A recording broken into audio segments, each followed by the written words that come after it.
पहला चंद्र ग्रहण 14 मार्च 2025 यानी कल लगने जा रहा है। इस चंद्र ग्रहण पर होली का संयोग भी बन रहा है। ये चंद्र ग्रहण सिंह राशि और उत्तर फाल्गुनी नक्षत्र में लगने जा रहा है। साथ ही चंद्र ग्रहण बहुत ही खास माना जा रहा है क्योंकि चंद्र ग्रहण एक ब्लड मून यानी कि लाल चांद के रूप में दिखाई देगा। ज्योतिष शास्त्र में ग्रहण लगना खगोलीय घटना के रूप में देखी जाती है। सूर्य की परिक्रमा के दौरान जब पृथ्वी चांद और सूर्य के बीच में आ जाती है तब चंद्र ग्रहण लगता है। साल का पहला चंद्र ग्रहण 14 मार्च 2025 यानी कल सुबह 9:29 से शुरू होगा और समापन इसका दोपहर 3:29 पर होगा। हालांकि ये चंद्र ग्रहण भारत में दृश्यमान नहीं होगा, यानी कि भारत में से नहीं देखा जा सकेगा, लेकिन चंद्र ग्रहण की कुल अवधि 6 घंटे और 2 मिनट के आसपास की रहेगी। रात में 11:31 तक है। 11:31 से 12:30 के बीच में आप होलिका दहन प्रॉपर तरीके से कर सकते हैं। इमरजेंसी नहीं है, और इमरजेंसी है तो आप शाम को 7 बजे से लेकर के 8:15 के बीच में कर सकते हैं। इस बीच आपको बता दें कि ब्लड मून का नजारा सुबह 11:29 से लेकर दोपहर 1:01 तक देखा जा सकता है। साल का पहला चंद्र ग्रहण भारत में दिखाई नहीं दे रहा है, बल्कि ये चंद्र ग्रहण उत्तरी दक्षिण America, north south America, Europe, Australia और अफ्रीका में जरूर दिखाई देगा। चंद्र ग्रहण शुरू होने से लगभग 9 घंटे पहले सूतक भी लग जाता है।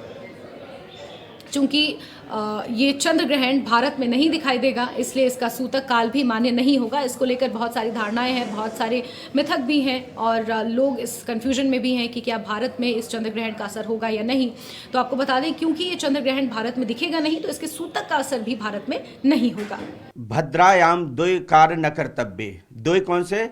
श्रावणी, फाल्गुनी तथा, यानी भद्रा का यदि साया होता है तो श्रावणी यानी रक्षाबंधन और होलिका दहन 2 चीज़ें बिल्कुल निषिद्ध कहा गया है।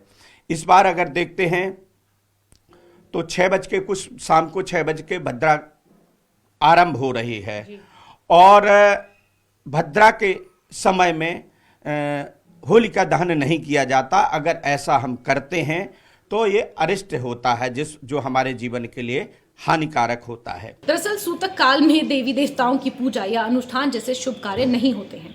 जब चांद धरती की परछाई के पीछे पूरी तरह से ढक जाएगा तब इस पर सूरज की कोई रोशनी नहीं पड़ रही होगी।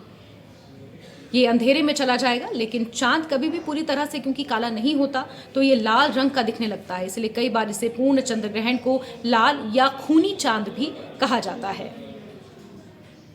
और आपको बता दें कि 14 मार्च को लगने वाले इस चंद्र ग्रहण का सभी राशियों पर प्रभाव पड़ेगा।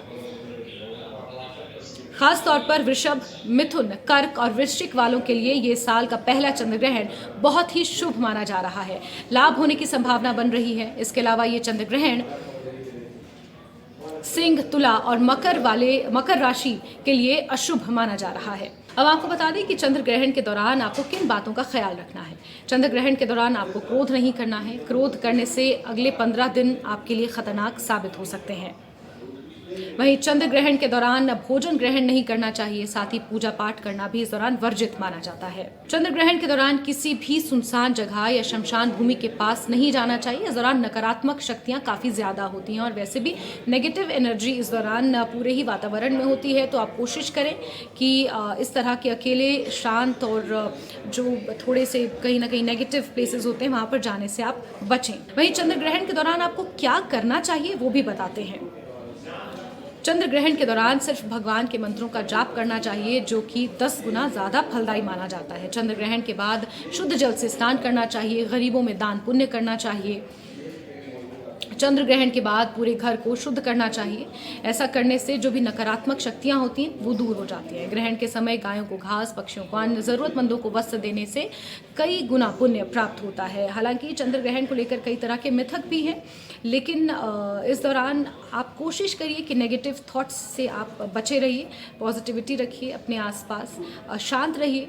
अगर आपको लगता है कि आपके बहुत ज़्यादा बोलने से या आपके कुछ ऐसे विचारों से नकारात्मकता फैल सकती है, तो उस तरह के विचारों से, उस तरह के झगड़े से, क्वेरल से, अनबन से आपको दूर रहना है, शांत रहना है और कोशिश करिए कि भगवान के नाम का जाप करें, ईश्वर की आराधना में लीन रहें, ताकि आप इस तरह की नेगेटिविटी से बच सकें। लेकिन आपको ये बता दें कि सूतक को लेकर भी बहुत सारे लोगों के मन में सवाल है, क्योंकि भारत में ये चंद्र ग्रहण दिखाई नहीं देगा, तो इस वजह से इसका सूतक भी कहीं ना कहीं पूरी तरह से भारत में लागू नहीं होता है और चंद्र ग्रहण भारत में नहीं दिखाई देगा। अमेरिका के कुछ देश हैं, ऑस्ट्रेलिया है, यूरोप है, उन कुछ देशों में दिखाई देगा। सुबह 9:29 से शुरू होगा, लगभग 6 घंटे 2 मिनट तक ये चंद्र ग्रहण कल रहने वाला है और ये साल का पहला चंद्र ग्रहण है जो कल होगा।